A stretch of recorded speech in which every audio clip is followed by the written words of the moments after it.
Le chapitre 7 de l'Exode introduit le début des plaies infligées à l'Égypte pour forcer le Pharaon à libérer les Israélites. Dieu instruit Moïse et Aaron sur la manière de se présenter devant le Pharaon et les avertit qu'il endurcira le cœur du Pharaon pour qu'il refuse de libérer le peuple d'Israël. Malgré cela, ils doivent continuer à exiger la libération du peuple et à manifester les signes et les miracles de Dieu. Moïse et Aaron se présentent devant le Pharaon et jettent leur verge au sol, la transformant en serpent. Cependant, les magiciens égyptiens font de même avec leurs enchantements.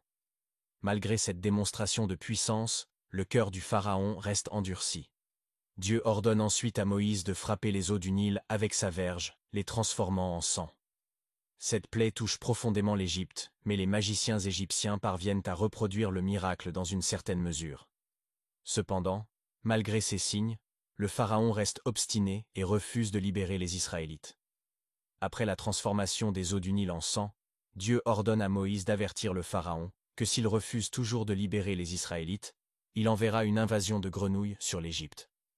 Lorsque le Pharaon persiste dans son refus, les grenouilles envahissent le pays, sortant des eaux et pénétrant dans les maisons, dans les chambres et les lits.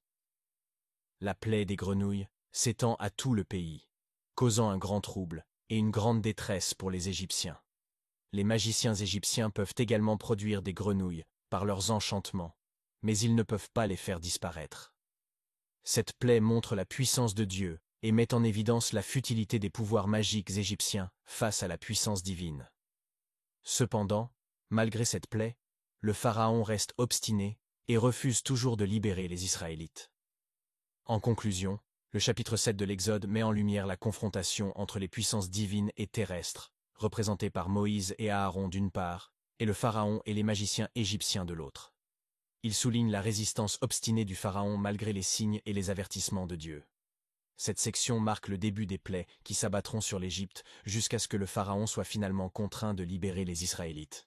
Si vous avez apprécié cette vidéo, n'hésitez pas à vous abonner.